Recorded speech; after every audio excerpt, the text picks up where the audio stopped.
केंद्रीय स्वास्थ्य मंत्रालय का 5वां राष्ट्रीय परिवार स्वास्थ्य सर्वे NFHS-5 इस समय काफी चर्चाओं में है।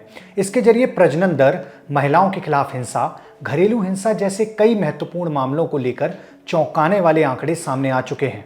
इसी कड़ी में एक नई जानकारी सामने आई है। NFHS-5 की रिपोर्ट के मुताबिक भारत में जन्म के बाद 6 से 23 महीने के 89% बच्चों को पर्याप्त भोजन नहीं मिल रहा है।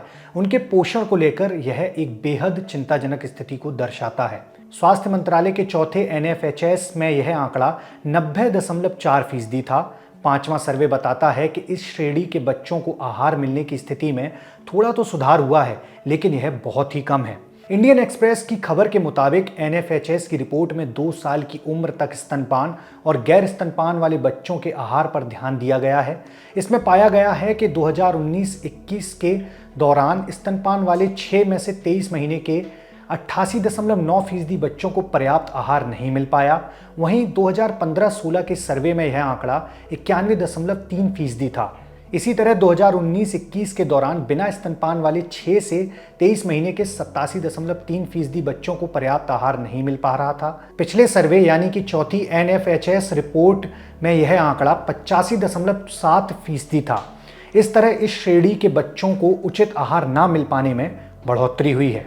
रिपोर्ट के मुताबिक सबसे ज्यादा मेघालय के 28.5% बच्चों को न्यूनतम जरूरी आहार मिल पा रहा है, जबकि इसके बाद सिक्किम का नंबर आता है, जहां के 23.8% नवजात बच्चों को जरूरी आहार मिल पा रहा है। इसके बाद केरल 23.3%, लद्दाख 23.1% और पुडुचेरी 22.9% का नंबर आता है। यह आंकड़ा उत्तर प्रदेश और गुजरात में सबसे कम है, जहां इस श्रेणी के महज 5.9% बच्चों को पर्याप्त आहार मिल पा रहा है। इसके अलावा असम 7.2%, राजस्थान 8.3%, महाराष्ट्र 8.9%, आंध्र प्रदेश 9%, मध्य प्रदेश 9%, तेलंगाना 9%, छत्तीसगढ़ 9.1%, झारखंड 10% और बिहार के सिर्फ 10.8% बच्चों को पर्याप्त भोजन मिल पा रहा है। किसी बच्चे के समग्र विकास के लिए उसे न्यूनतम जरूरी आहार दिया जाना बेहद आवश्यक होता है। कम उम्र में पर्याप्त पोषक तत्व नहीं मिलने के कारण बच्चों में कुपोषण का खतरा बढ़ जाता है और उनका शरीर कई बीमारियों की गिरफ्त में आने की कगार पर पहुंच जाता है। स्वास्थ्य मंत्रालय के 5वीं NFHS रिपोर्ट में देश की दयनीय स्वास्थ्य व्यवस्था की भी तस्वीर पेश की गई है, खासकर सरकारी अस्पतालों की। सर्वे के मुताबिक 2019-21 के दौरान देश के 39.9% परिवारों ने सरकारी स्वास्थ्य सुविधाओं का इस्तेमाल नहीं किया। साल 2015-16 के चौथे सर्वे में यह आंकड़ा और भी ज़्यादा 55.1% था। रिपोर्ट के मुताबिक सबसे खराब स्थिति बिहार की है। यहाँ 80% लोग आमतौर पर सरकारी स्वास्थ्य सुविधाओं का इस्तेमाल नहीं कर रहे हैं। इसके अलावा उत्तर प्रदेश का नंबर आता है, जहाँ यह आंकड़ा 75% है। हालांकि चौथी NFHS रिपोर्ट 2015-16 में यह पता चला था कि यूपी में 80.1% लोग सरकारी स्वास्थ्य सुविधाओं का इस्तेमाल नहीं कर रहे हैं। यानी राज्य की स्थिति में थोड़ा सुधार जरूर हुआ है, लेकिन यह अभी भी काफ़ी कम है। लेकिन बिहार और उत्तराखंड जैसे राज्यों में स्थिति और बिगड़ती ही जा रही है।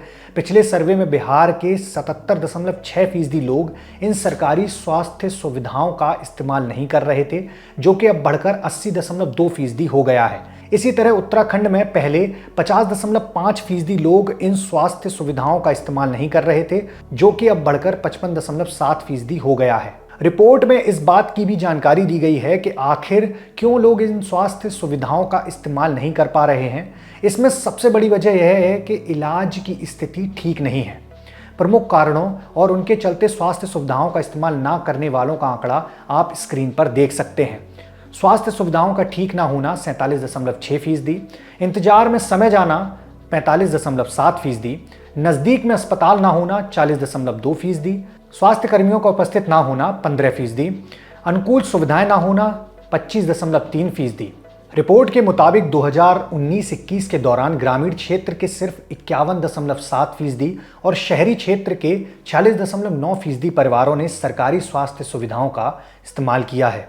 नमस्कार, मेरा नाम है उदय भटनागर। यह खबर आपके लिए लिखी थी हमारे साथी धीरज ने। कैमरे के पीछे हैं जतिन और आप देख रहे हैं दी लल्लन टॉक।